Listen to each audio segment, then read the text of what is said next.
welcome to the Unofficial Controller Podcast, your weekly gaming podcast, episode 201, the Mdickie interview, Wrestling Empire, with me, George, and this week joined by Mat Dickie, Mdickie to my now then me ducks. How's it going, Matt? I thought I'd just slip a little bit of a Lincolnshire colloquialism in there to bring you on board because you're a fine Lincolnshire gentleman like myself. Yeah, thank you. It's a pleasure to speak to a fellow Brit about games for once, because it's usually an American conversation.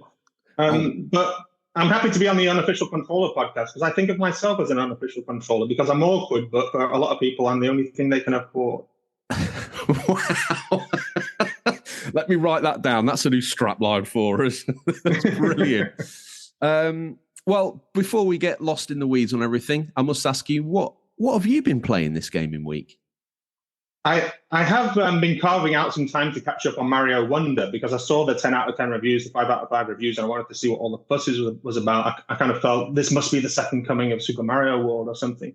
I'm struggling with it a bit so far. I mean, it's a bit overwhelming. It's a bit trippy. There's so much going on the screen, but I'm working my way through that because Mario is what got me into the Switch again. I played Mario Odyssey in 2019 just for fun. And then that's when the light bulb went off that I should probably try and figure out how to develop for a handheld console. So that's what I've been playing, and that's one of the reasons I've been playing it. Interesting. What do you make of the whole Wonder Flower scenario and how that sort of transforms the levels and or incorporates new gameplay elements? I'm impressed with it and unimpressed with it at the same time because it is mind-blowing what they've done creatively, but I do find it overwhelming. Like, my eyes can't keep track of everything that's happening. I feel like I'm missing out on something. So maybe it's not for my age group, but I'm trying to enjoy it. It's one of those games where I think they had more fun making it than I'm having playing it. I would have had a lot of fun trying to bend the conventions of a Mario game and suddenly making the pipes come alive and making the perspective change. I would have enjoyed doing that as a developer. I'm not having quite so much fun as a gamer, I have to say. Oh, right. Okay. Well, how about you? Have you played Mario Wonder? I haven't. We had we've got some colleagues in America, and one of our colleagues, Seb, has been playing it and enjoyed it and got a hands-on with it in the States. It's never really grabbed me, if I'm honest with you, from the get-go. I appreciate it for what it is. I see it, as you do, for all the wonderful things that it's doing to the 2D Mario genre. I came late to Mario as a teenager and enjoyed All-Stars on the SNES. Never really took to Mario World. I don't know why. And then, obviously, picked up an N64 and a Mario 64, and the rest is history. And my kind of Mario love kind of stems through the feeling of Mario 64 and the 3D Marios. I know there's a million people who just clicked unsubscribe and threw the headset on the floor and probably stamped on their phone, but it's different horses for different courses. And for me, I kind of prefer the evolution. Back in the mid-90s, we were kind of all getting a little bit bored of 2D games.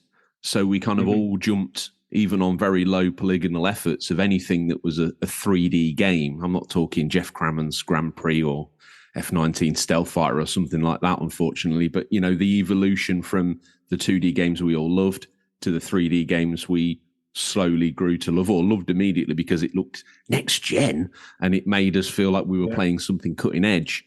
So the 2D Marios, to me, I can take them or leave them. I feel like the 3D Marios, the way you move through the space, the openness of the levels, which was kind of incorporated in Mario 64, that sort of, they nailed that. It felt like the right transition, but also enough freedom of movement and freedom within the gameplay to execute more how you want to do it. To me, sings more as to what Mario is, but I guess it depends on your jumping on point as to what you feel Mario is to you. Did you feel that way when you revisited it on the Switch? I'm assuming you did. Did you feel the same way about Mario 64 now when you play it now? I do, but it's very hard. Gaming is one of those things, or movies similar, I suppose, where it's very hard after you've known about something for a long time to separate the nostalgia, which gives you that warm, cuddly feeling of like, oh, this is familiar, this is warm, to more of a critical a critique of it, saying, well, if they'd done this or they'd done that, or that doesn't hold up as well as it does. So it's very hard to sort of separate that. I still find that sort of openness of that first level, especially when you go through the painting and you're in the world with the womp in it, that's still very interesting to me, and a great almost scene setter of what's to come. In terms of what you will be expected to do as the game progresses. So I never thought I'd be here critically dissecting on a Wrestling Empire interview Shigeru Miyamoto's finest work, but here we are. Well, that's what brings me to games. I'm a Mario player. It's what brought me to Nintendo, as I said. So, but I find the 2D games have aged better. I find myself, the 3D games hurt my sensibilities now.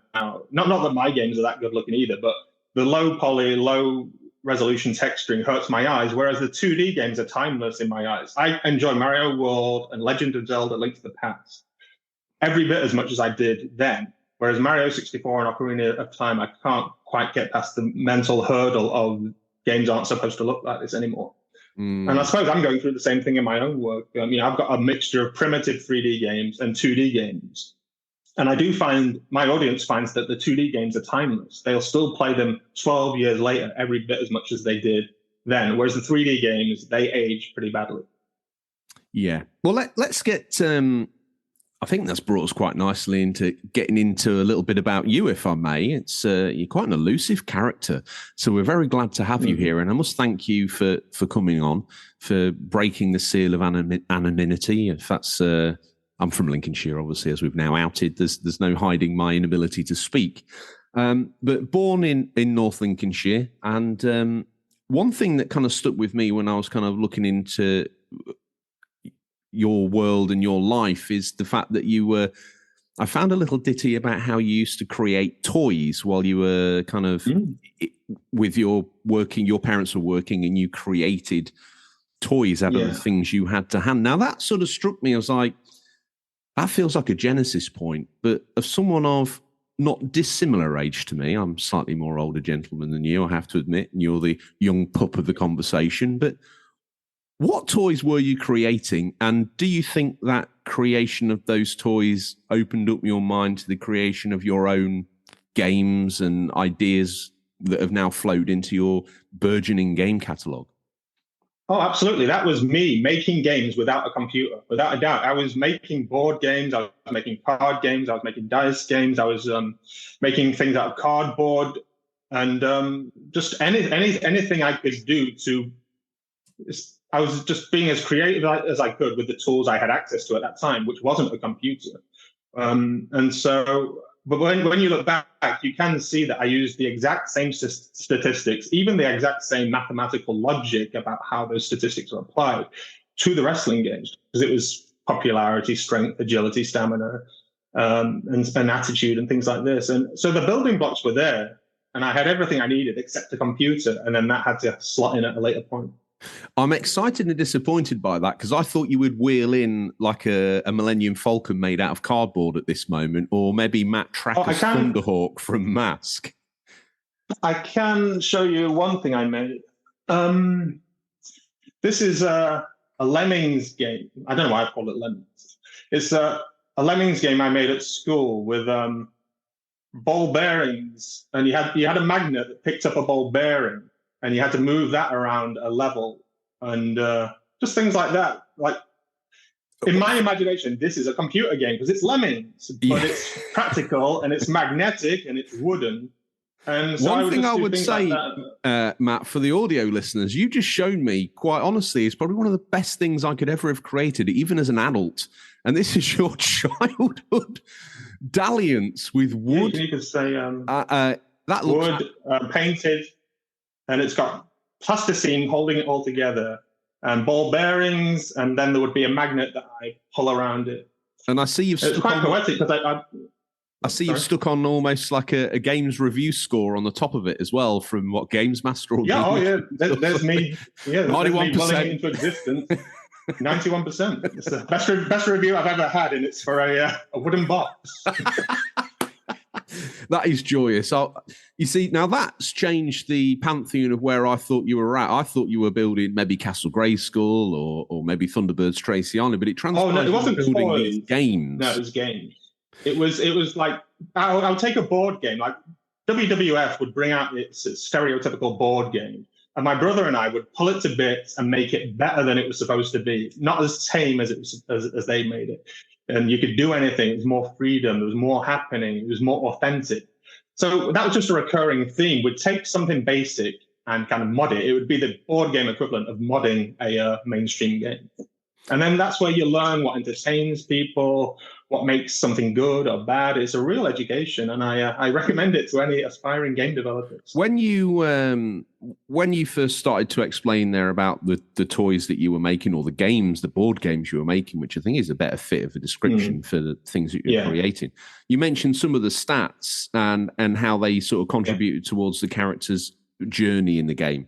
Was there an element of the sort of burgeoning Games Workshop books that came out, the Fighting Fantasy series? Did that ever occur in your childhood?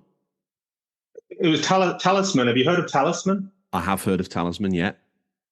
My brother and I used to play that board game, and I suppose that did set me off on the idea of a character card with attributes, special attributes. They even had a gold treasury, and there's quite a lot of overlap with just all the entertainment I was exposed to as a child, and just it all kind of congregates into my own, and then I put my own spin on that. And then, because there's nothing new under the sun. Nobody's inventing anything. We're just twisting. We're like magpies, taking everything we've ever been exposed to and then creating the illusion of an invention, but it's just evolution.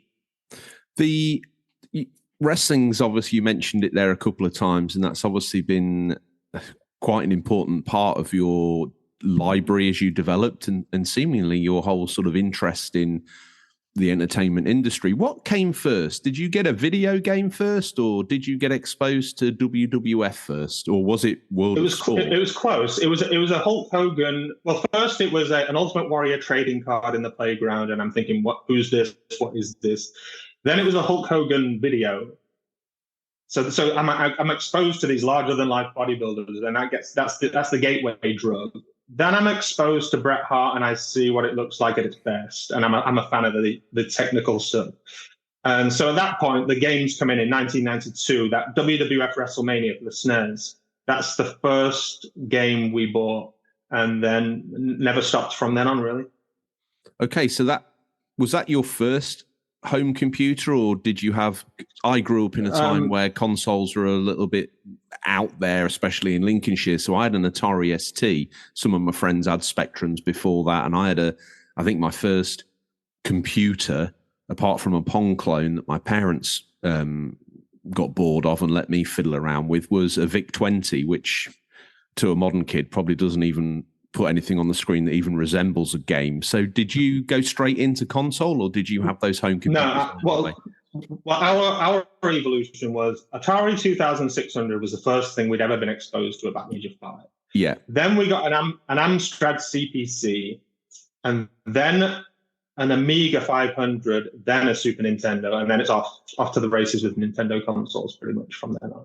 So at that point, me and you got side by side and went on that train. We devoted to. I think so. Until I can't remember when it was, when I kind of fell out of love with them, I suppose. Off the back of the N64, I went and got a Dreamcast. I just wanted something a little bit. I was fed up of supporting what felt like the underdog. And then I went and got the world's biggest underdog. So there's the logic of a mid-Lincolnshire man for you. So that wrestling, obviously in the UK, unless you had Sky, it was quite hard to get hold of and enjoy and understand. So where did you first sort of stumble across it on the regular? Yeah, that's the funny thing, because I never even had Sky until recently. I never had Sky. So my friend used to record it on his Sky setup, and he used to share the videos with us on the Monday after a pay-per-view or whatever it was called back then. Oh, my goodness. So it's really amazing. It was all the second-hand information. Looking back, it's a miracle I even knew that much about it, because I only watched the Royal Rumble, WrestleMania, SummerSlam, and Survivor Series. And looking back, that was a very meager diet to sustain yourself on and be a huge fan of something. Whereas now you've got so many hours per week, which is every bit as entertaining as we had once or twice a year. So, yeah. Looking back, I can't imagine how it happened, but it did. Yeah. I wonder if we jumped in a time machine and took the latest Monday Night Raw on a VHS, so from today or this week, all the way back to you then, and showed you it. Obviously, not only as games developed and technology has developed, wrestling has developed as an art form and a medium as well. And I wonder quite what we would think of that then. Do you think it'd blow our mind and just an average Monday Night Raw would WrestleMania feel like a car boot? It's fashionable to criticize it now and say it's not as good as it used to be, but your mind would be blown if you saw what they're doing, the production quality, and things like that. If you saw Roman Reigns 15 or 20 or 30 years ago, you'd still be every bit as impressed, I think. And as much as it's fun to make fun of WWE, we're all fans of it at the end of the day in my corner of the industry. We just enjoy taking shots at the big boys, and standing on the shoulders of giants. But we're all fans at the end of the day. It's just a gimmick. You're right. So trying to understand your console history. So you went to your SNES, then I presume the N64, and then you loyally then jumped to the GameCube? No, actually, I was wrong to say it was Nintendo from then on, because I actually had this. I went back and forth with N64 and PlayStation. At that point, I couldn't afford to own both. So I actually had the PlayStation first, sold it to get an N64. And then some of my friends at school started getting some good PlayStation games. And so I sold my N64 to get the PlayStation. And then I sold my PlayStation to get another N64 in 1998 when GoldenEye and NWO, WCW, whatever it was called, Revenge. Yeah. When those games came out, I switched back to the N64. And then I didn't actually move on to the GameCube. I never owned a console again until the Switch, to be honest, because at that point I had started making games by 1999, 2000. By 2000, I'd started making my own games, and then I had no time to play other people's games or even the resources to buy them because I was at university and I was struggling. And so it wasn't. I didn't get a console again until the Switch. Wow. Okay. Well, so to get into that, Manchester University, a Bachelor of Science in Video Games and Computers at Salford University. Now, that is not a throwaway thing, Matt. That's actually quite the honour. Do you look back on those uni days fondly? Talk to me through that. It was strange. The strange thing about it is it was the first course of its kind ever taught in England. There was one in Scotland, but that was the first one in England. And so it was the first course of its kind ever attempted. And that there were pros and cons to that because it was the blind leading the blind. To be honest, they had no idea what they were doing. So on one hand, it was exciting to say, I go to university for 3 years to study games. And on the other hand, it was not fit for purpose. It didn't produce graduates who could make games by any stretch of the imagination. And I'm sure it has evolved now into serving that purpose, but then it was a lot of teething problems and it wasn't as good as it sounds. Okay, because since then, Manchester's become sort of recognised as a stronghold for sort of producing the next wave of game developers through their universities. We did something... last year we went to a nightlife event called Format that was based around games. And that also had a backing to it of some of the universities and things with the organizer and quite how that world is developed is actually really quite nice and special. And the fact that it's kind of taking a kid fresh out of sixth form, one would imagine, and throwing them into the deep end. But I think there's a lot of mysteries about sort of game development, especially for studios, where you think you're going to be lying back in a chair with a beret on and drawing something and it feels like really nice. There's a lot of crunch involved and it's not necessarily sometimes not the nicest place to work. So you kind of skipped all that and decided to make games on your own. Can you tell us a little bit more about that? Because I think you had some immediate success in 98 with your own website and a Hardy Boys game. 2000. Yeah, in August or September 2000, the exact moment I was about to go to university, I had some overnight success on a wrestling website. I uploaded a game to them, And it went out to about 15,000 people. And overnight, I was waking up to emails saying, let's have more of this. This is really interesting. It's a really interesting way of engaging with the products, because I was making games every week. So it was like a weekly TV show. I would react to the product in real time within a week. And so it was this really topical brand of game development, small little games. It was a good education for me. And so that's how I got my start. And then within a year of that, I had enough support to have my own website, and never looked back from there, really. How did that evolve? So you would watch Monday Night Raw or something along those lines, and then you would kind of put those events and activities into that game, into an update for the game?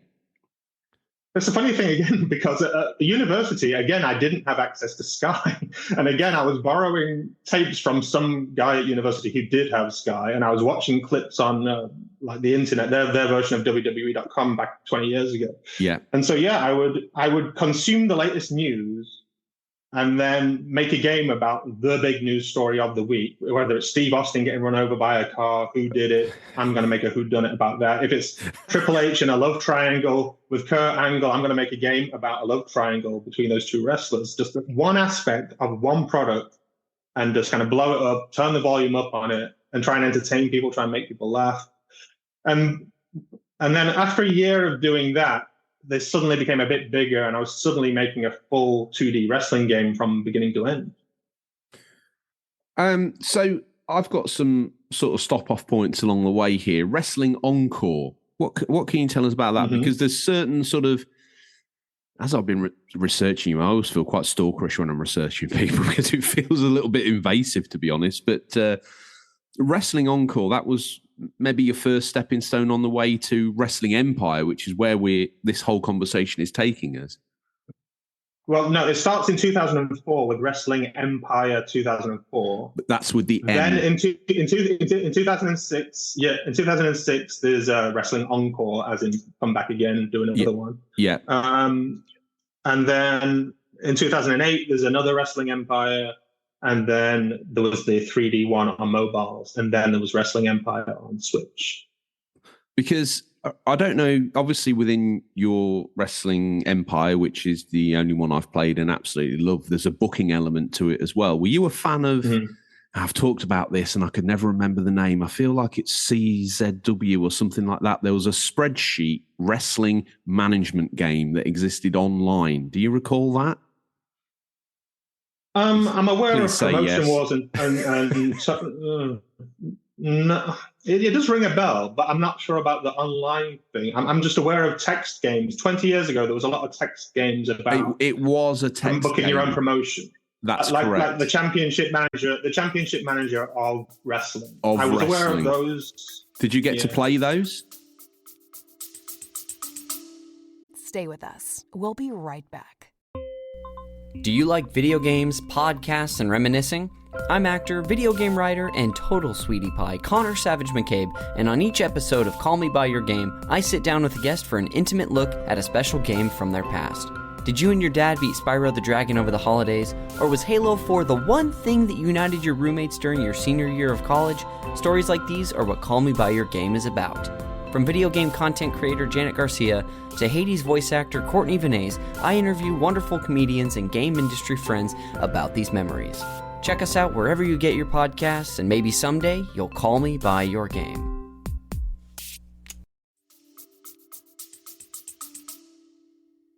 No, I played one on the Amiga way back in the day. My goodness, what was that? It was called Professional. It wasn't that bad actually. It was called Professional Wrestling Masters, based on Professional Football Masters, because we used to play. My brother and I used to play a football management game called Professional Football Masters. It was a really good text version of it. And then there was it was quite graphical actually. It was like a turn-based wrestling game, and it was quite in depth. It was really quite impressive for its time. And you created your own characters with graphics, and you chose moves in a turn-based kind of format, not in an action-based format. And that was technically that was the first time I saw a wrestling game like that. But when I did it myself, it was because I was a fan of Championship Manager and the football management games. And I thought a lot of us had the same idea at the same time, which is, why isn't there a wrestling version of this? And then I took it in a more graphical route where you actually are seeing what's happening. You actually are doing what's happening. And that was my priority. And others went more in depth on the management side of things. Okay, so let's indulge me. Let's fast forward to Wrestling Empire, and you know, that's the game of the moment. I think you mentioned when we were talking that it's well, today as of the moment that we record, but when this episode goes live, it will be its 3-day anniversary. But let's just say it's its 3-year anniversary. How far before that? Obviously, it released 3 years ago. How long were you in production before you brought the game out? It was the whole of 2020 from beginning to end. I wanted to hit the anniversary of No Mercy, which was November 2020. I wanted to bullseye that exact anniversary for the pure poetry of it.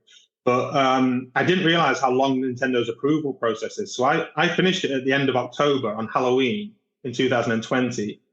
And they said, no, we're not releasing this until January. So I wasn't used to that delay. But it turned out to be a good thing, because I used the extra time to do a lot of marketing, and I got a lot of viral trailers going, and I spent the whole of December just promoting it like a movie. And that turned out to be for the better. So Nintendo taught me a lot about doing things properly, taking your time, slow down, don't be in a rush.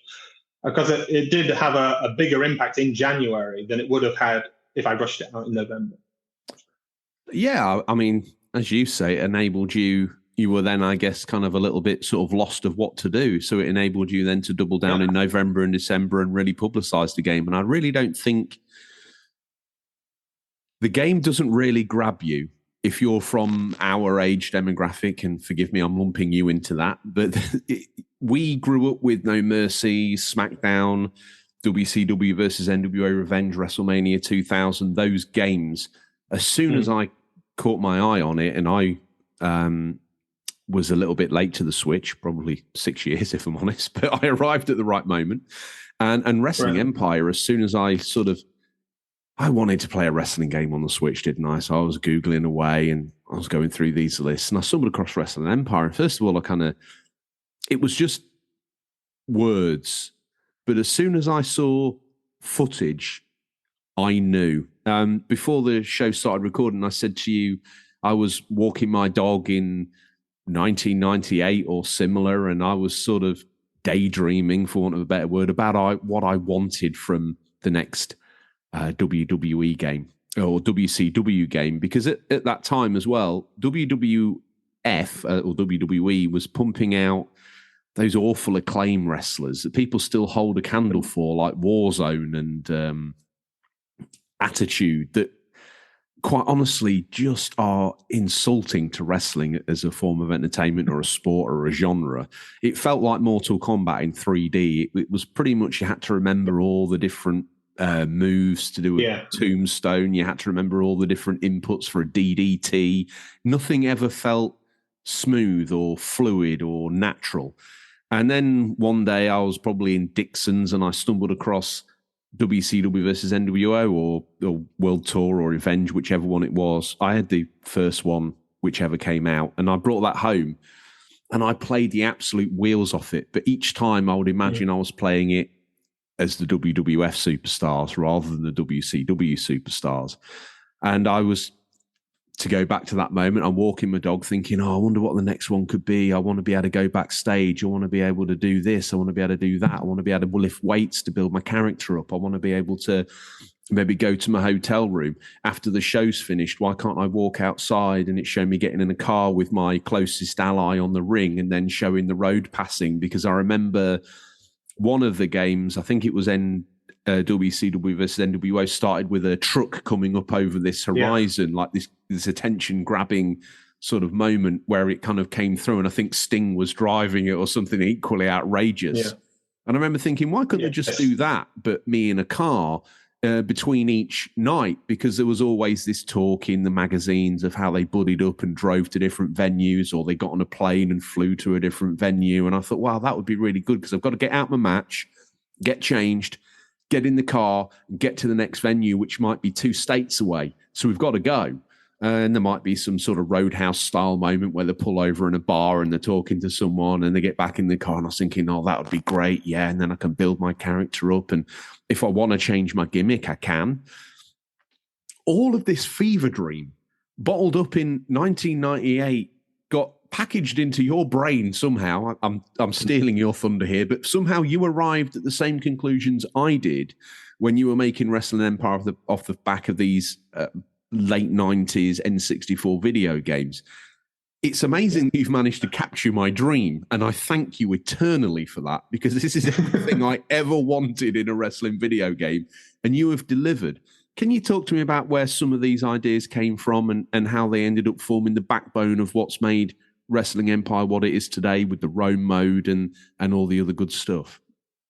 Well, it's funny you should say that, because I felt exactly the same way. I was sat there 25 years ago, and I would kind of like exaggerate to my brother. I'd look at the latest wrestling game in the magazines, and I'd say, oh, this one's it's going to have a really good career mode with a schedule full of stuff, and there's going to be backstage meetings, and there's going to be contract negotiations. And it's kind of like half lying and half kind of tapping into what I'm actually going to be doing in the future. It's really kind of like this thin line between past and future, and I was kind of breaching it, and my brain was just on fire with lying about what games contain, but actually acting out what I believe they should. And then I just kind of willed it into existence through that sheer enthusiasm, because I wanted to do the exact same things you wanted to do, and I just didn't stop until I made it happen. Wow. Okay, so you're creating Wrestling Empire. You've got the idea for how you want the wrestlers to interact in the ring. Was there any sort of idea within that you, because I have, in talking about the Wrestling Empire on previous shows and how I've come across it and found it, I've described it as a little bit wonky. I think Nintendo Life has famously called it a little bit wonky. Off air, I said to you that's a little bit. That's not quite right. It's the openness and the fluidity that does produce kind of sometimes a little bit of a jarring effect, but I would not trade that for anything, because the flow of the matches, being caught midair, having my move reverse and it turn into a chain wrestling extravaganza. No other game gives us that. Was that something that you were very keen on implementing from the start? Yeah, I'm as aware of the flaws in my games as anybody else. The only difference is I know why they're there. I know the trade-off that was necessary to entertain you in that way. If you wanted the game to be perfect and not buggy and broken, it would have to run on rails like the mainstream games do and prevent anything awkward ever happening. Yeah. But I knew that it was worth it to shoot for the stars and land on a cloud, to give you the freedom to make mistakes, to give myself the freedom to make mistakes, to reach those moments, because they would never happen if we're looking for that polished, pristine, sterile experience. You have to have the freedom to make mistakes. So a lot of people take the free. So you can take the freedom I give you, and you can have a magical experience. And you can say, "This is magical. It allows magical things to happen." Yeah. Or you can take that freedom and do absurd things and say, "This game is absurd. It allowed me to do absurd things. The person who made it must be absurd." So I feel a bit unfair, because that's the thanks I get for giving you freedom. For giving you the freedom to entertain yourself, is people will turn around and say, "Ha, look, he gave us the freedom to do stupid things. He's a stupid person." You gave us the freedom. You're definitely not that, because, I can't even finish a crossword, and you've produced what I would call arguably the greatest wrestling game of all time. No other game captures the anachronistic craziness of wrestling. You never know, in terms of the WWE or AEW, whatever else is kicking around these days, really what is going to happen next. And it's that edge of the seat scenario that grips you into it as an entertainment medium. It's that excitement of what can happen. And you talk about sterile. Yeah. There's a lot of sterileness in the games. It's kind of like, this is how you have to play it, and these are the only ways you can get out of this move, and this is the only way you can progress from this to this to this. You can't do that, and you can't do that, and you can't do that.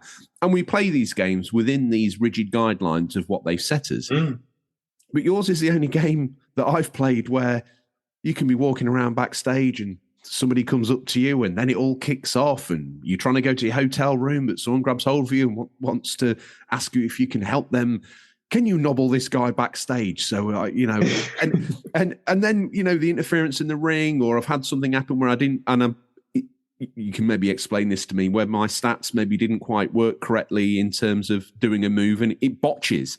But wrestling has got botched moments in it. So it's the ultimate real life wrestling simulator that sort of portrays wrestling as a sport, but also as a form of entertainment where these wrestlers, no doubt if there was if bloody Triple H was here now, he'd tombstone me through a table and ask me if it hurt. You know, I understand it hurts, but actors in a way producing almost like a testosterone-filled weekly soap opera that people buy into. Your game is the only game that's been able to illustrate that in a way that has me always clicking next.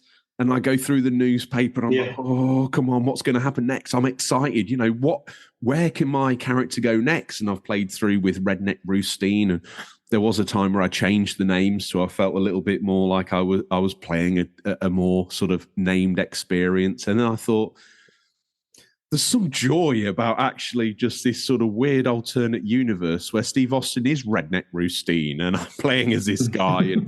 And I know as a lifelong fan of wrestling, and I had a similar introduction to you. My cousin had Sky, and I once saw, he was just flicking through, it's just WWE, don't worry about it. And no, go back. And I saw The Undertaker for the first time, and I was like, who is this person? You know, I'd seen World of Sport before as a very young child on my grandmother's TV and was kind of intrigued by it, but it didn't have that sort of Hollywood sheen to it. I saw WWF in the 80s and suddenly saw that Hollywood sheen and the production values and thought, wait, what's this? Obviously, then the games and the action figures started to sort of expose us to us. And the love of the sport is definitely paramount in the enjoyment of it, but the alternate names within it just create this world. Anyone who knows wrestling knows that this is a pastiche of this person, or you're one move or one haircut away from being exactly that person, or one color change on the suit. You've made it very easy for people like me to indulge my fantasies, and I thank you for that. What do you think the way that you've incorporated the different federations within, and then obviously you can go from wrestling school, you can have a contract negotiation, which I love, by the way. All I ever want is creative control so they don't mess my character up. And that seems to be the most egregious request of any booker in the game. Well, it is in real life. It is in real life, isn't it? If someone goes up to Triple H and says, I want full control of my character, there's only about 3 people in the whole promotion that will get that thing. So it does annoy a lot of gamers, but it is true to the sport. Yeah. It is very true to the sport, but I've had to sell my soul for like $200 a week just to keep. And if I accidentally even look at an announce table during a match, I'm then immediately in the big man's office, and he's like, I'm glad you enjoyed yourself out there. Oh, no. Oh, no. Please, no. $200. And it's like, I've got to pay this, else I'm going to get dumped. So you pay, and then you've worked for free. But the wrestling school evolution and the other federations and the way they work almost within the database of constantly providing that background data to enable that to build almost like a realistic backdrop to the whole of the pantheon you're in, not just the federation you represent at that time. Was that a hard thing to compute, or are we talking a spreadsheet, a database in the background that's crunching those numbers? No, it's very easy. It's a simple number. They have a promotion, 1 to 9, 1 to 10, and that number dictates which pool they go in. The only hard thing about it is in the real world, WWE doesn't own the rights to any other promotions, so they can only depict the Raw, SmackDown, NXT rosters. So what independents have is that opportunity to create a larger world, because we're not making a glorified piece of merchandise, we're making an immersive simulation. whereas they are limited to promoting their brand. And that means that there's a lot of problems with that. That means they can never criticize somebody. They can never depict this guy as being truly talentless. They can never depict this guy as earning less than that guy, because it raises a lot of political questions for them. But for us as outsiders, we have that freedom to have a real hard look at the behind the scenes stuff without any sanitization. So it comes back to that sterile conversation again. They make sterile games, whereas we make those rough around the edges kind of games. We thank you for it. Within Wrestling Empire, and people listening now, if they haven't gone and downloaded it immediately, especially since I've been feverishly rabbiting on about it for so long, it also allows you to depict what I would call the sort of darker elements of the wrestling industry. There's the steroids, which I've always said no to, but I'm always kind of intrigued. It's a game. I don't know why I'm so like, no, I'm clean. I don't know. I'm so obsessed with that. Moral decision, the painkillers and things like that. And that's a darker side, an underbelly to the industry that maybe is around, maybe is around these days, and who knows, I wouldn't like to get caught up in that. But the fact that you've woven that into the fabric of Wrestling Empire should be applauded, I think. What helped you make that decision to incorporate those sort of more darker life elements? Well, I have a simple saying, which is, if it happens in wrestling, it happens in Empire. If you don't want me to put that in a game, don't put it on my timeline in real life. Don't put premature deaths in front of me if you don't want me to put premature deaths in front of you in a game. I'm holding up a mirror to an entire industry, and there's not much that I leave out, and there's not much that I would even consider leaving out. It's and I find it quite funny because sometimes my games are dismissed as being gratuitously violent when I'm the one that surrounds death with great ritual, with funerals, with memorials, with tributes. Whereas people can slaughter people in GTA 5, and that's hailed as a work of art. But I'm gratuitously violent for making you miss a character, making your heart sink when that music drops. Oh, something's happened. A guy's gone. A name has gone forever. And we're going to have a funeral for him, and we're going to have a memorial service. I'm the bad guy for doing that. I'm the tasteless guy for doing that. But people can get massacred in other games, and everyone thinks that's high art. That is an interesting viewpoint, and I would be inclined to agree. I think there's always been a disconnect in video games, and I think sex has this disconnect as well. You can kill thousands of people in a video game. It's fine. It's a teen rating. You show one corner of an areoli, it's banned. And how is that dangerous? Yet teaching kids that shooting guns is okay and is fine, it's for teens. Whereas the corner of a nipple, which is something that a kid has been fed since he was born, is dangerous. I found it especially frustrating because I had a lot of trouble with Google. They would censor everything I did or flag it up, every little thing I did, like this woman's blouse is too tight, you've got to take that down and take that screenshot down. On the same website, they had Game of Thrones having incestuous deaths and bloody red weddings and stuff like this on the same media streaming thing. And they thought my games were as bad as those TV shows. So it seems they get a pass for being high art. They can do whatever they want. Games have to be whiter than white, purer than pure. And if you even, I couldn't do 1/10 of the things that they do in a TV show. Do you think I've already got an 18 rating. I've got an 18 rating for my school game, I think. Just a game about school, and they get bullied a little bit in the corridors. 18.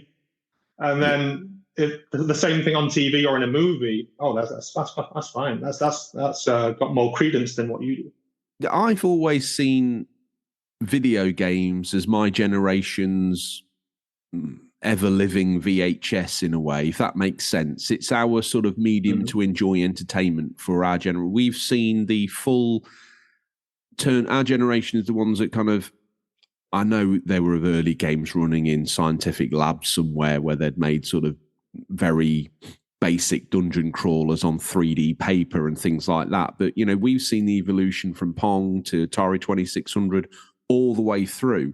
And we understand that as an entertainment medium, heck, even the industry recognises it an entertainment medium because, you know, these games are classed as the biggest form of entertainment in terms of revenue going.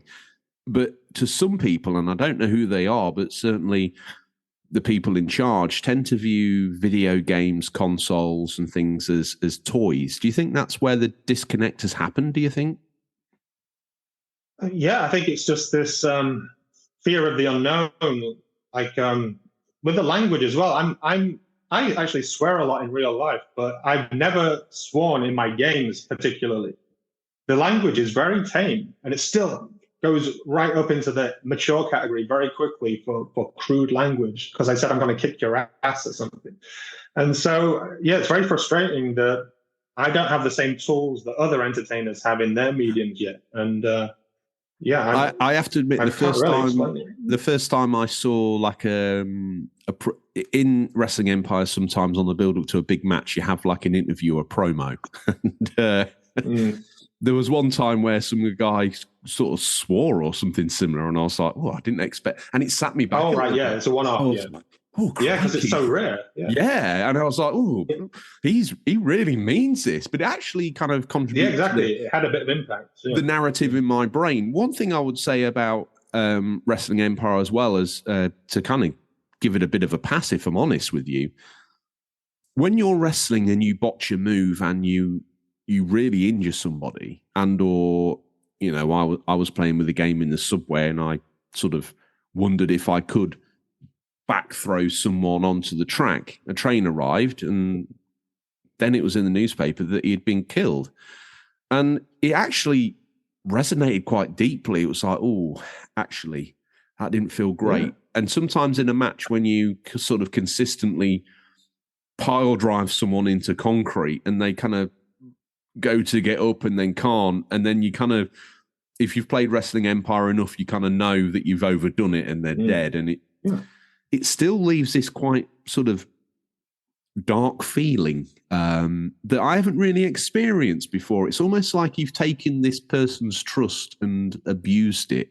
As a wrestler, I think there's this sort of, even though a lot, you know, sometimes wrestlers in the industry don't get on, there's always this sort of level of respect where they kind of respect each other in the ring, because one inch of misplacement in some of these moves could kill somebody.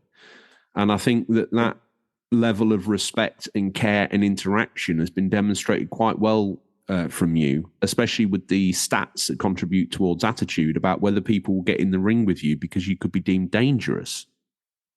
Yeah. I'm glad to hear that, because that's exactly what I was trying to achieve, is what you said. Yeah, that tug on your heartstrings, shocked you just that little bit, that there's something happening here that's deeper than the most gratuitous games. Yeah. And there's something that, although they're my actions, like if people don't know, and again, I really implore people to go check this game out anywhere and everywhere they can, but there's something about these characters, the way you've designed them and drawn them, and the artwork. We've talked about the sort of low polygonal sort of style, harking to No Mercy, which has enabled you to have this freedom of control. But unlike other wrestling games, you come through the arena, you pull the taunt stick and you do the intro and you breathe life. It's almost like the game makes me feel more like a puppeteer, like I'm controlling a marionette, than anything I've ever played before. It's the level of interaction that you can, if you're really mad with someone, you've been having a feud, I come through the curtain and I hit run. I'm getting in there and I'm in the ring and I'm like, come on, let me get him, let me get hold of him. And I want to teach him a lesson. Equally so, when you're having a big match, or you know that it's that big moment, you can really sort of stretch it out on the intro, put your hand up, maybe grab a weapon, turn to the crowd. You can, and again, there's so much in there. I do not know how you on your own have found the time. You can have the belt around your waist. You can take it off. You can hold it up. You can put the strap over your shoulder if you want to. If you've got two, you can have one around your waist and one on your shoulder. It's unbelievable, Matt. So my priority is to give wrestling fans the freedom to entertain themselves from the minute you walk through the curtain to the minute you walk back through it. Because if you don't insult their intelligence, they'll show you how intelligent they are. You know, if you don't insult a gamer's intelligence, they will show you what entertainment looks like.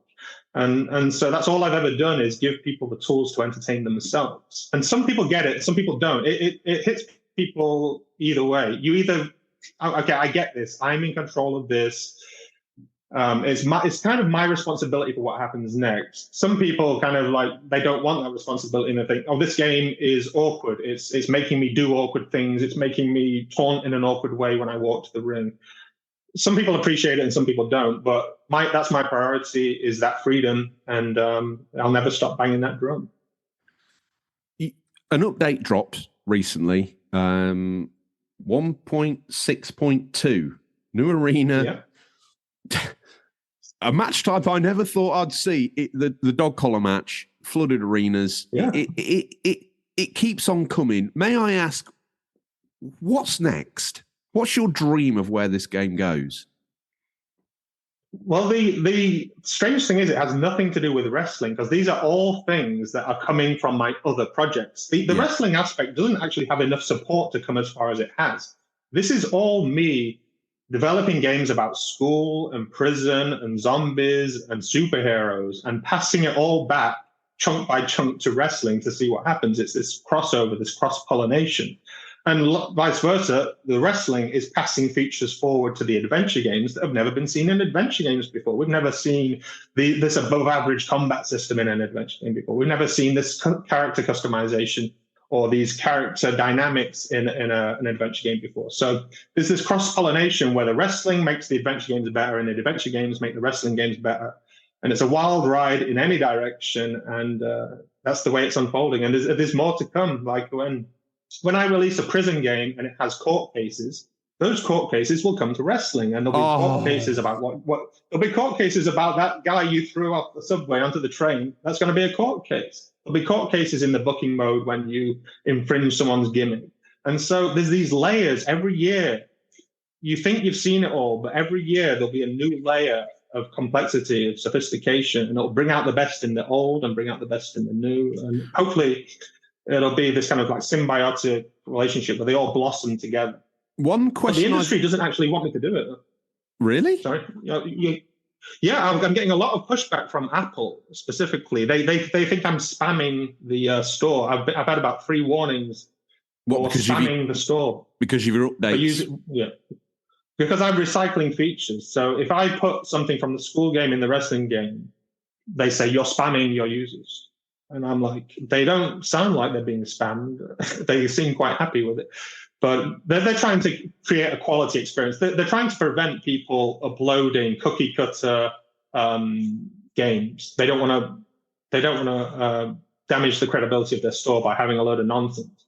And I've got kind of swept up in that net a handful of times, and it's not really fair because I'm sharing assets in a very productive way that makes everything better for everybody. It's a win-win. It's a 360 win, and it's been a long fight to try and convince the industry that this shared universe is a good thing and not a bad thing.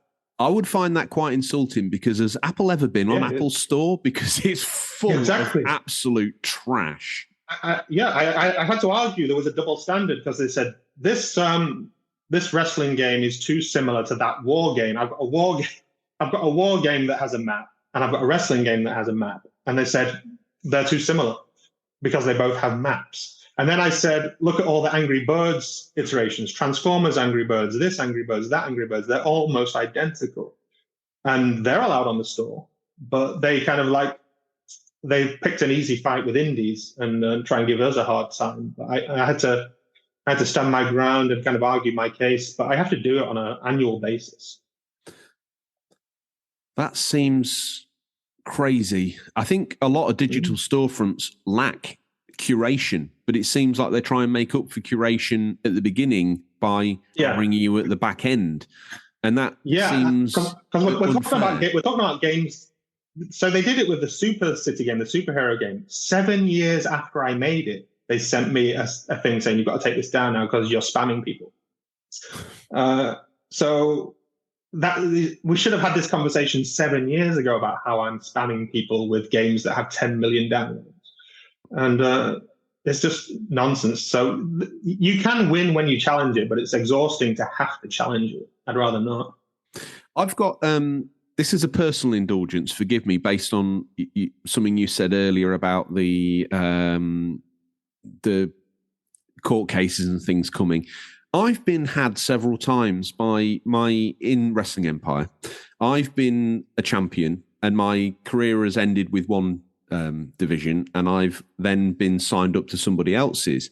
And in the paper, it's like, oh, he appeared on this federation with the other federation's belt. And I'm like, where am I meant to put that belt, Matt, before I leave? Do I have to walk in the office and throw it on the floor, or? Yeah, I think you should have done the right thing. Like Bret Hart, you should have dropped the title. You should have deliberately lost it. So it throws up the...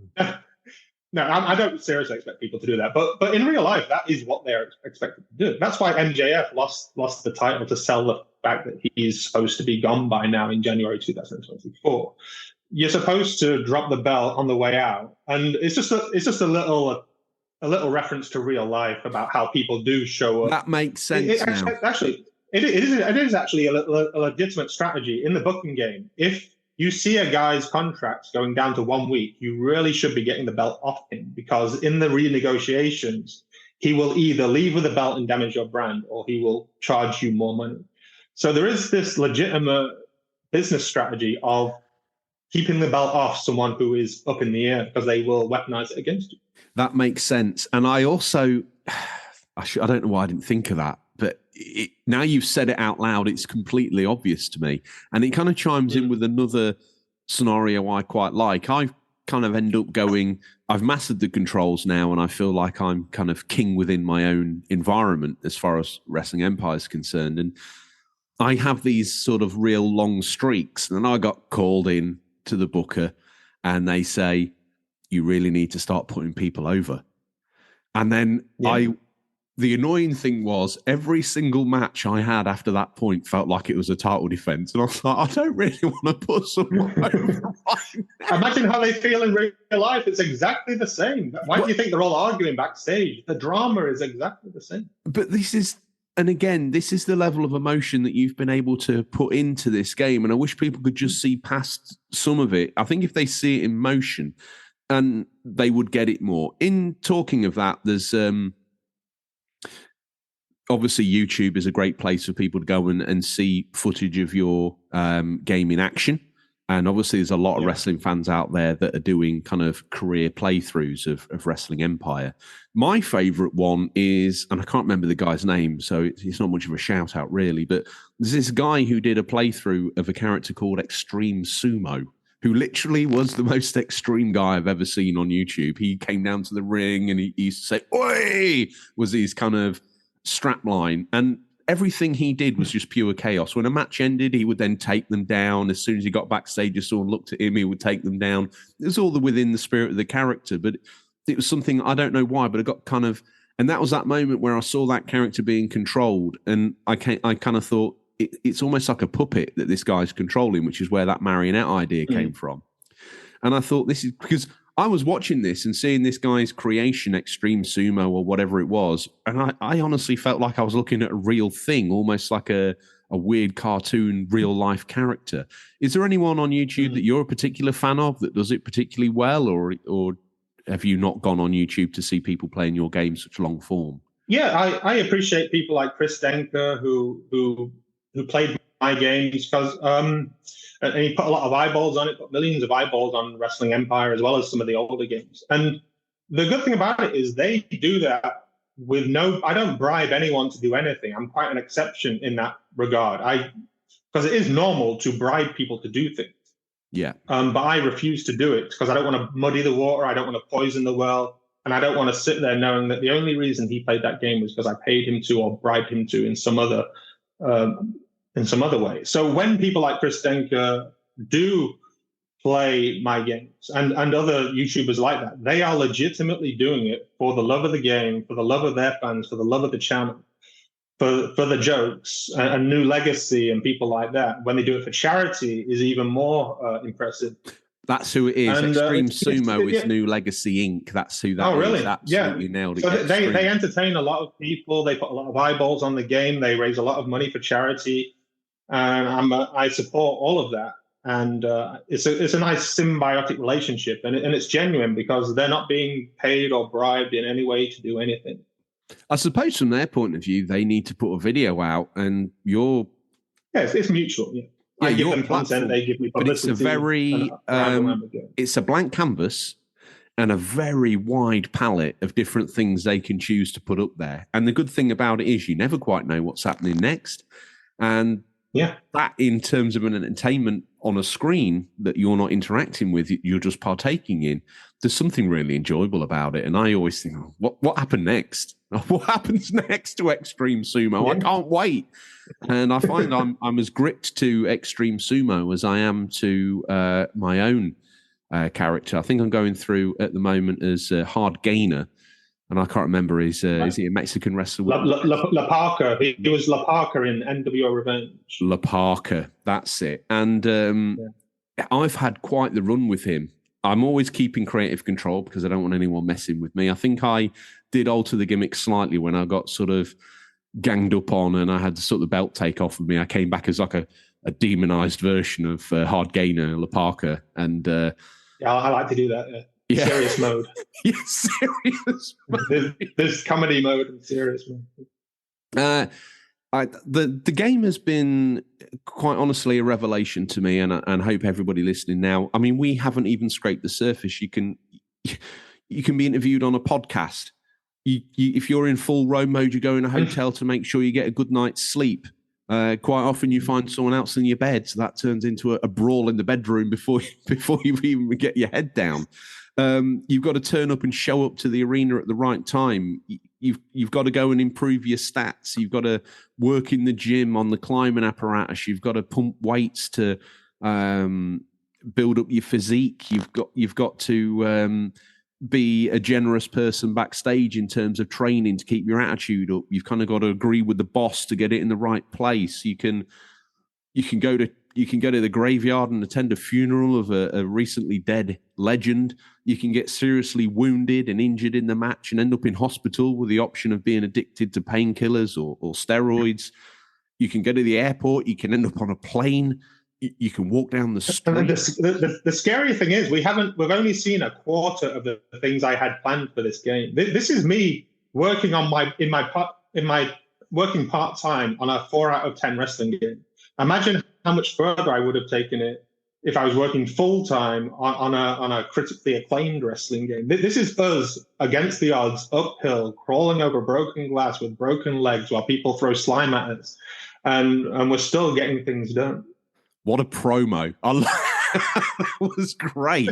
I know you wear the 4 out of 10 as a badge of honor, and I'll be honest with you. I like to have fun with it.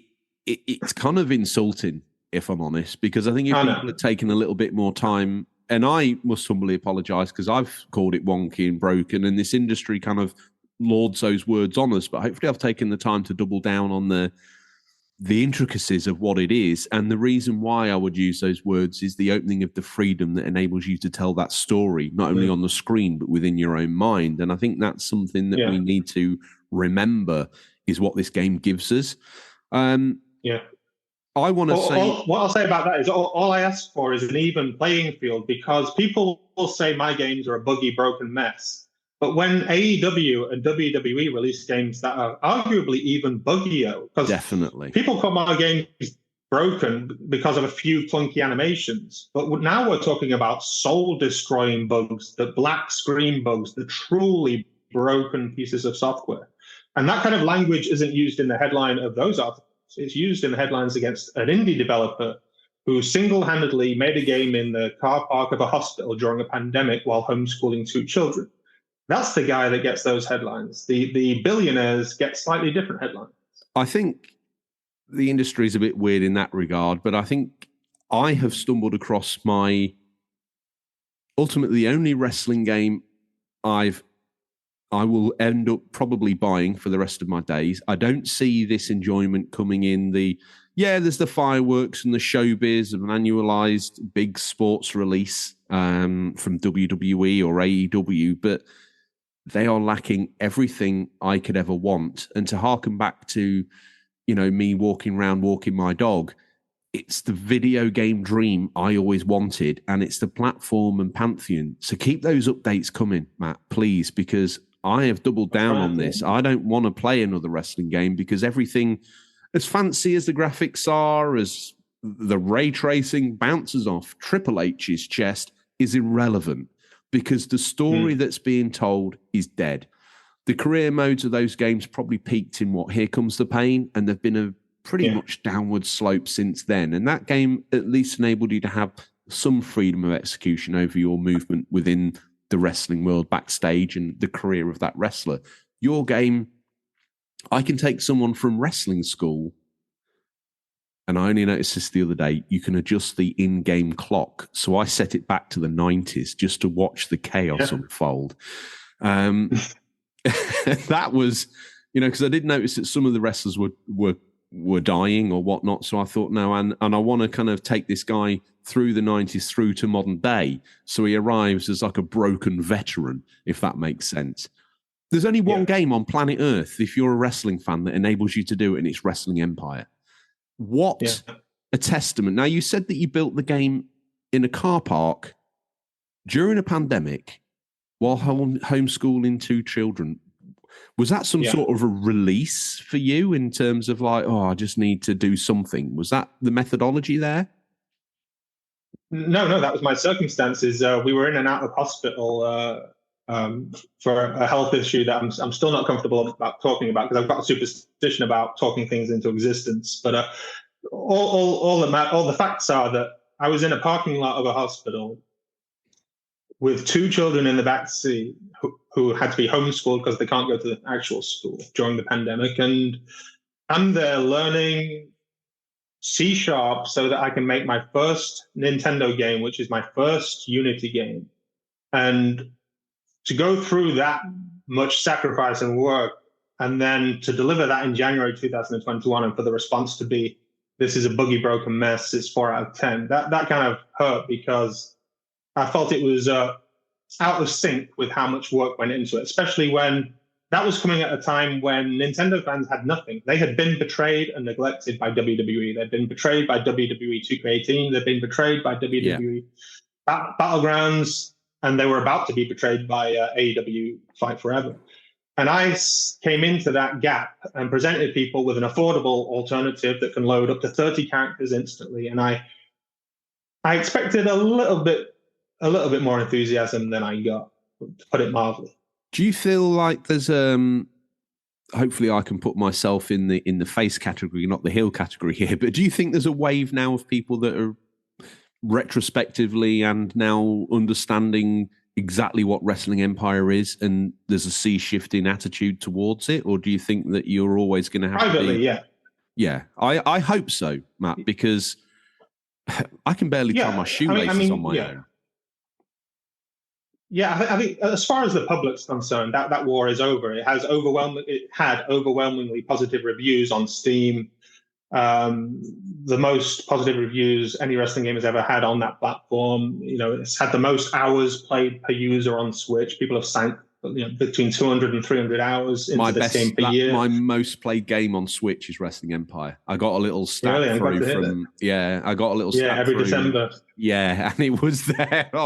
Oh my goodness gracious me! I've not even had it that long, really. But so that's been vindication for me. I knew that would be. I made a joke about that from the start. I said the media are criticizing me now, but I guarantee you, by the end of 2021, this will have the most hours played, etc., etc. And that turned out to be true because this is a marathon and not a sprint. And the sprinters ran out of breath very quickly, but this is the marathon that has gone on for years. Now this is its 4th year as a Switch game, and it's growing. When have you ever heard of a wrestling game growing? Some games have been released and removed from the store in the time this has been on the store. That's a testament, I think. That's a vindication that you'll never read in a magazine. Do you think you're going to constantly refine? Because at the moment, unlike those other guys, they do a yearly cycle, drop it. You pay $80 for the new one, as is today's price, and then you play it for a year and they drop it, and you pay another $80 and you play it for a year and they drop it. Are you going to, at any point in time, take everything you've learned through the upgrades on Wrestling Empire, and possibly we might see a Wrestling Empire Revenge? Because you can't call it 2. You got to call it something like Revenge. No, the bad news is I'm never going to put myself through this process again. That was it. But the good news is I'm never going to stop working on what we have. So if you like what we have, the good news is I'm going to add more bells and whistles to it. But I will never put myself through the process of building a wrestling game again from scratch. A collective sigh of sadness, but a collective triumphal cheer that I currently now own the best wrestling game ever made, and it's only ever going to get better. So, best I can do for you.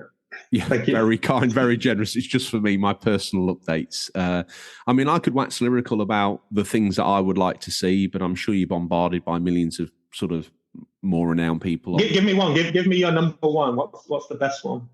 The most important one. My most important one. Oh my God, this feels very indulgent. But I talked at the top about.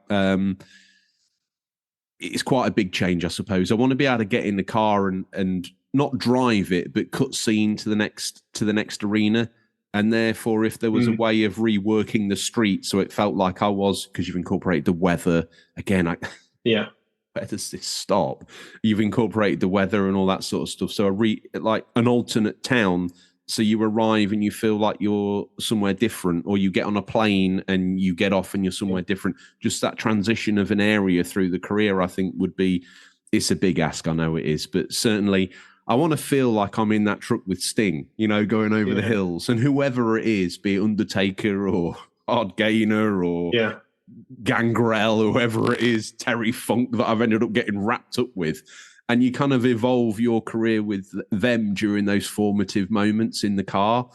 Other than that, I mean, whatever you come up with is 10 times better than I could dream of. So, keep going. Well, the good news is we are going to get vehicles. That those cars are going to be passed back to wrestling eventually. It's just the destination. So you could convince yourself that you're doing that tour, you're doing that road trip. But realistically, the idea that there would be a different town on the other end of that is because I'm working so hard just to build this one city. The idea that there would be a different city in Japan is just I could tweak little things to create the illusion of a different environment, different signs, different textures, but structurally it would be very similar. That I'm happy with, and I don't want to. I don't want to drive the car. I've no interest in a wrestling game in driving the car. Maybe like one of those close. In the old movies where you kind of saw the two people in the car and the scenery was badly whizzing by. The illusion. And if it was just then we could go into, that road chat where you could sort of speak to them about, what's your favorite move, or, get promo advice, or maybe build up a stat about storytelling in the ring or something like that from a legend. So if you're lucky enough to get teamed up with a legend, you can learn something from that. If you end up being the legend yourself, maybe you can impart stuff into the new person and then build your attitude up that way. Like I say, I mean, I'm a guy who can barely work Excel, so I understand that what you do on a with these regular updates is beyond anything I could even imagine. And the fact that you've come this far with it is a testament, on your own as well, is a testament to everything that's gone on. I think I could speak to you for hours and hours and hours, Matt, but one last question. Who do you play through Wrestling Empire as? And do you have a favourite? Obviously, you mentioned Bret the Hitman Hart being the excellence of execution on the way in, but who do you think who is your character at the moment in Wrestling Empire, and what's the story there? Have you seen a character called Score Benz in the wrestling school? He's got like a half-shaved head. I always choose him for some reason. I can't really explain why. Okay. But an interesting story behind the star character. You know that Whack-Axe guy with the pink top? Yes. That was an accident. I accidentally created him 20 years ago in 3D Studio Max, because when you missing a texture, it's pink. So that my body texture had disappeared, and his And so he showed up as Pink with these black shorts, and I thought, oh, he could be our version of Bret Hart. He's our Pink and Black attack, and the rest is history. I just kind of sometimes, these random characters will be thrown up by the early version of the game, and my brain will get so used to seeing them that I'm quite fond of them, even though other people might think they look quite grotesque. I'm fond of. So there's a guy called Worry Cousin. There's a guy called Worry Cousin in the wrestling school who's got this strange yellow and white shorts and a strange purple bandana. And that was just a randomized character from one of the very first builds of Wrestling Empire. And I just couldn't be bothered to change it. And I saw him so often, I couldn't bear to see him disappear. And it's just strange little things like that dictate who becomes famous in a game played by millions of people 3 years later. You and again, I've got sidetracked again because you're in your own game, aren't you? As a wrestling promoter. Oh yeah, just as a joke. He doesn't have very good stats, so it's not exactly a flattering self-portrait. But you have caused me. I don't even look like that in real life.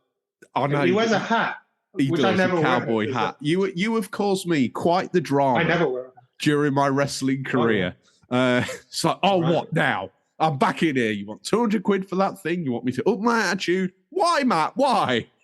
I think that's why I did it. It's like, if we can't have online play, I can indirectly be part of your world. So I can indirectly be part of everybody's game and be the guy that's creating trouble for them or otherwise. So that's an interesting little twist. You certainly do that. I think you're probably, in my playthroughs, you've been the most maniacal of Federation bosses I have ever met. Absolutely. I think he looks like this. He looks like this in Wrestling Empire.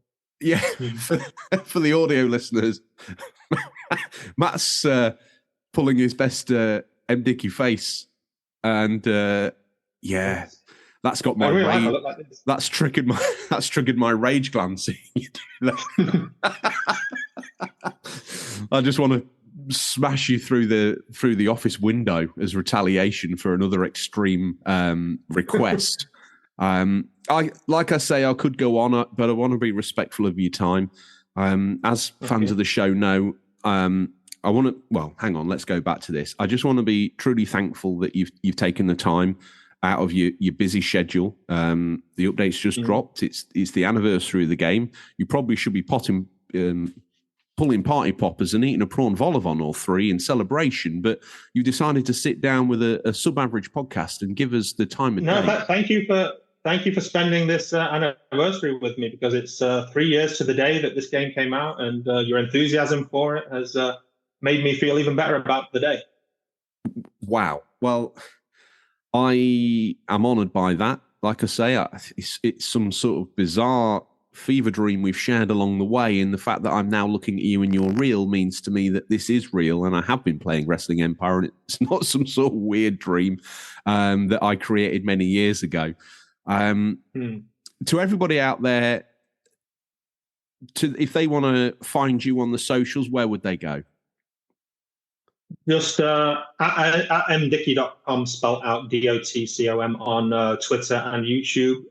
And that's about it. I don't really do Facebook anymore, except for a huge announcement, because that's kind of dying out. And I don't do anything else. Oh, even my own website, mdickie.com, is a bit quiet, but it's a little museum of what was accomplished in the past. You can find all the independent download links of various things throughout the past 3 decades of making games. Unbelievable.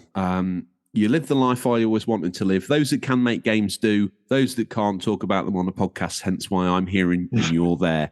Thank you for doing so. Before we let you go, I must ask you, we've asked you what you had been playing. What are you hoping to play for this next gaming week? I'm getting back into Civilization 5.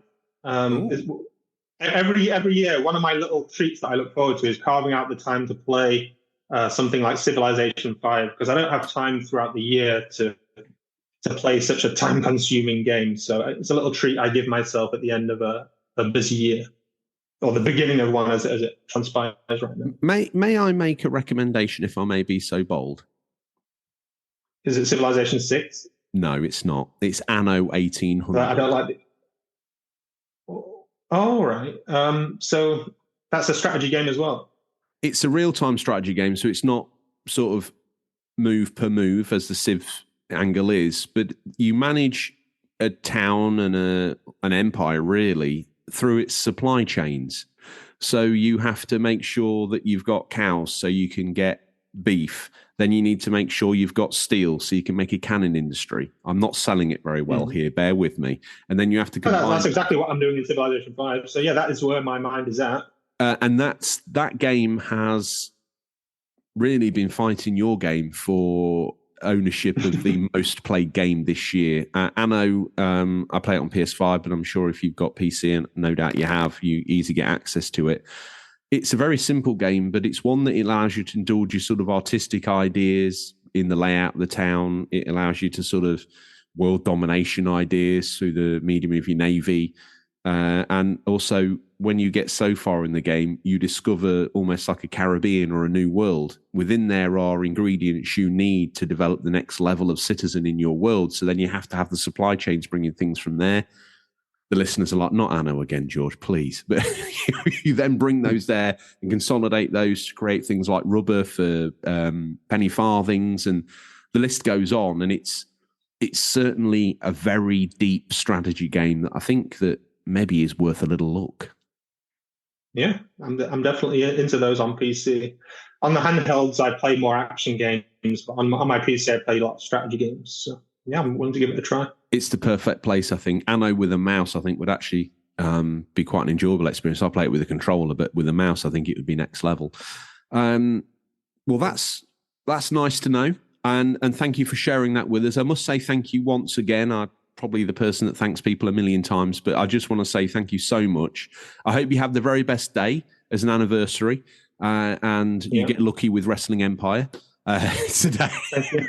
and going forward, I hope that the game continues to gain the traction that it deserves. I hope there's going to be some critical reappraisers of the game, and we all change our, let's all change our vocabulary a little bit better to better understand and represent the product that you're doing. I've had to adjust my own vocabulary to say that it's this open palette that allows us to do literally whatever you could possibly imagine. And with that comes botched moves, which is it's all part of it. That adds the realism element. And if anyone's sitting on the fence, they need to get off of it. Immediately get some splinters in their backside and get this downloaded on their Switch and get playing it. It's not just the best wrestling game on Switch. I'm going to go out there and say it's the best wrestling game ever. And with these updates, keep coming. To be honest with you, I've gone back and played No Mercy, relatively recently. And although it's nicely nostalgic, I said to you before at the start of the show that, you play Mario 64 and it's hard to cut down the line between nostalgia and the gameplay mechanics. Wrestling Empire does that, and it opens up the gamut so much more. It allows so much freedom. You want to wrestle in the crowd? Fine. You want to wrestle up the stage? Fine. You want to go backstage? Fine. You want to wrestle in... one thing. I don't know if this is possible. Do you remember in the mid-90s when the wrestlers used to... It was on a Monday Night Raw where things might get a bit dangerous, but maybe not too dangerous, just around pre-Stone Cold era coming out as 316 and around that era. If the wrestlers wanted to show that they were badass, a typical American wrestler heel move was to pull up the ring mats so they then could do a move onto concrete. Right. The closest thing I did to that was the canvas. Have you seen the new canvas? There's exposed wood and an exposed metal canvas. That's the closest thing I did to that. Yeah. That's like the first time that was there. And I've never seen it happen to me, but I do believe I was reading, and I don't know whether this is one of those moments where like you told lies to your brother or not, but I'm sure I was reading that wrestlers can come up through the ring floor. That's possible. Yeah. It's possible now, I think. Yeah. It's very rare.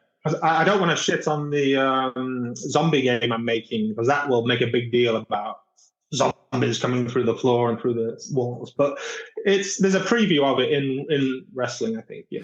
It would be nice if you could attach it only to maybe a couple of wrestlers. Bray Wyatt, whatever you call Undertaker. It is. I can tell you, it's linked. It's indirectly linked to the dark entry light. Those characters are more likely to enter in the dark and enter under the ground. So I'll look at tweaking that to make it more obvious. Okay. And then, I mean, these are the list of demands. I would love a Buried Alive match or something similar. Now you've got the big stage. I don't know whether that's possible. Basically, anything that happened in 90s Attitude Era. It has a match called Buried Alive, but the rules are that it's a tables match where you smash them through a coffin. So There's coffins, there's the rigmarole of getting smashed through it, and that is the closest thing the game has to a Buried Alive match. Well, it's all a compromise. You can't have everything. You go halfway, you meet people halfway. It's roundabout possible. Well, much like your childhood self turning wood, plasticine, and green paint and some reviews for Lemmings into a game, we all must apply some level of our imagination to this. Yes. And if my compromise is slamming someone through a casket that I've hastily arranged on the ring floor, I'm down for it, Matt. I'm down for it. Is there anything else that you want to impart before we go? Is there anything that you want to share or tell people out there? Well, I just want to thank all the other people, such as yourself, who have given the game a chance, because independent games wouldn't be anything without independent minds to give them a chance. And I am grateful because it's rare. We've seen every single voice has been raised up against me to say, don't play this game. So the voices that do say you should play this game, and the people that are brave enough to try it, and the people that are brave enough to leave a positive review and put themselves in the firing line, I'm eternally grateful to those individuals, and they're the bricks that built the empire. Wow. Well, I'm glad to consider myself part of your NWO clique, if you'll have me. And yes. My life has truly been blessed by the arrival of the game, so thank you for that. And I guess that's all we have time for this week, listeners. As always, thank you for your time. I look forward to the pleasure of speaking to you again next week. Until then, happy gaming. And remember, there's nothing wrong with being given the unofficial controller. It's what you do with it that counts. Thanks, Matt. Thank you.